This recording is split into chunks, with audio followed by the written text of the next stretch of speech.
এখন আমরা রয়েছি সুখদেবপুর বর্ডারে, মানে আমাদের গ্রামে। সকাল করে হঠাৎ করে খবর পাচ্ছি আবার বাংলাদেশিরা ওখানে জড়ো হয়েছে। কী কারণে জড়ো হয়েছে তো সবাই কিছু কিছু লোক আতঙ্কিত হয়ে আবার আমরা সেই স্পটে এসেছি, যেহেতু বাড়ির খুব কাছে। এসে দেখছি প্রচুর বাংলাদেশি লোক। তো খবর নিয়ে দেখলাম যে বাংলাদেশিরা মানে পুশিন নিয়ে ওরা বলছে, বিরোধিতা করছে যে ওদের দেশের নাগরিক যারা অবৈধভাবে আমাদের দেশে এসেছিল, বিগত 5 বছর 10 বছর এখানে অবৈধভাবে বসবাস করার পর যখন সরকার পরিবর্তন হয়েছে এখানে, মুখ্যমন্ত্রী বলেছে বাংলাদেশিদেরকে আমরা একটাকেও রাখবো না, প্রত্যেকটাকে বাংলাদেশে পাঠাবো। তো বিভিন্ন সীমান্ত দিয়ে ওদেরকে বাংলাদেশে পাঠানোর একটা পরিস্থিতি চলছে।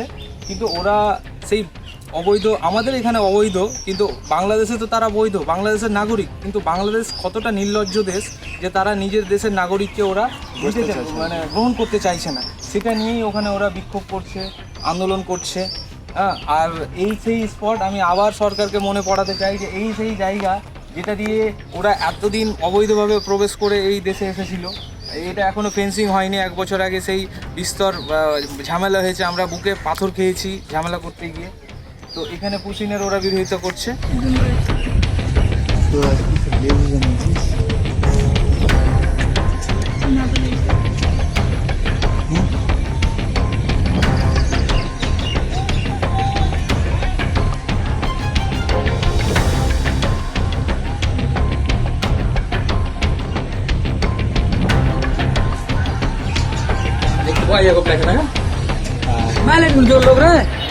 কিছু অনুপ্রবেশকারী যারা ভারতবর্ষে ডেমোগ্রাফিকে চেঞ্জ করবার জন্য চেষ্টা করছে দীর্ঘদিন ধরে, আমাদের প্রশাসন সেই সমস্ত অনুপ্রবেশকারীদের তাদের নিজের দেশে ফেরত পাঠাচ্ছিল। এই নিয়ে একটা সমস্যা হয়েছে। নিজের দেশের মানুষদের, নিজের ধর্মের মানুষদের তারা ফেরত দিতে চাইছে না। এটা একটা আশ্চর্যের বিষয়, যারা নিজের ধর্মের লোকদেরই তাদের নিজের দেশে ফেরত দিতে চাইছে না, যারা বিভিন্নভাবে এই দেশে এসে বিভিন্ন স্থানে ছড়িয়ে পড়েছে এবং বিভিন্ন সমস্যার সৃষ্টি করছে।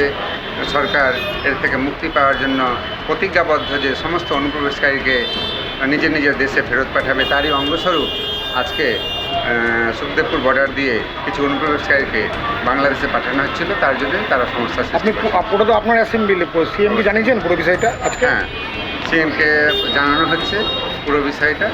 বর্তমানে পরিস্থিতি স্বাভাবিক আছে, তবে ওই দিককার বাংলাদেশের প্রায় 1000 জনগণ তারা এসে বিএসএফ এবং আমাদের শান্তপ্রিয় যে ভারতবাসী তাদেরকে ডিস্টার্ব করার চেষ্টা করছিল। যে আমাদের এই 569 কিলোমিটার যে জমি, সেই জমি হস্তান্তর করেছেন বিএসএফকে দেওয়া হয়েছে। ইতিমধ্যে কাজ শুরু হয়েছে, কিন্তু যেটা আপনারা বলছেন যে ইতিপূর্বেও ওখানে বাংলাদেশের পক্ষ থেকে আপত্তি ছিল সুখদেবপুরে, এবারেও তারা হচ্ছে যে দলবল নিয়ে তারা আপত্তি করছেন। অর্থাৎ তারা গণ্ডগোল পাকানোই হচ্ছে তাদের কাজ।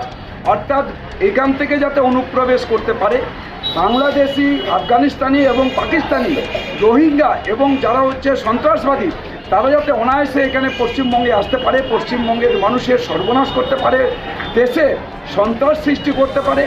এইটা হচ্ছে সমস্ত জেহাদি যারা আছে, বাংলাদেশি জেহাদি যারা আছে, তারাই এই সমস্ত করছে।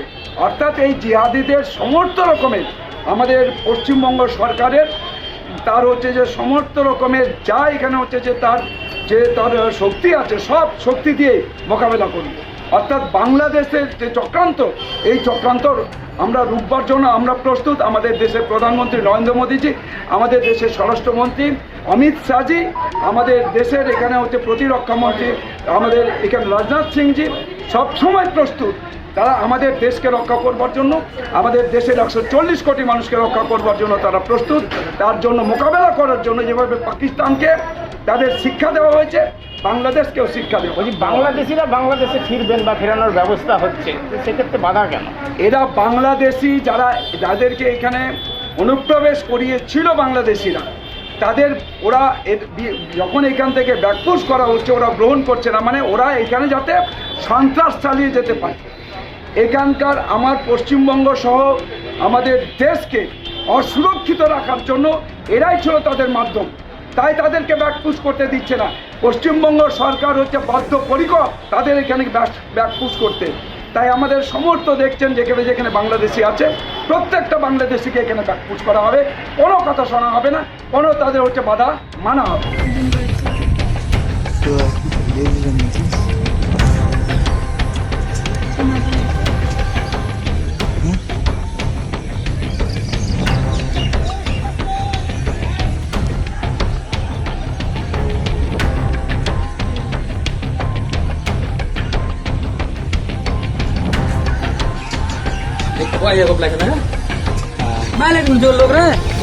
আমাদের ভিডিও ভালো লাগলে লাইক এবং শেয়ার করুন। কমেন্ট সেকশনে গিয়ে জানান আপনাদের মতামত। আরও ভিডিও পেতে আমাদের চ্যানেল সাবস্ক্রাইব করুন এবং প্রতি মুহূর্তে খবরের আপডেট পেতে প্রেস করুন বেল আইকন।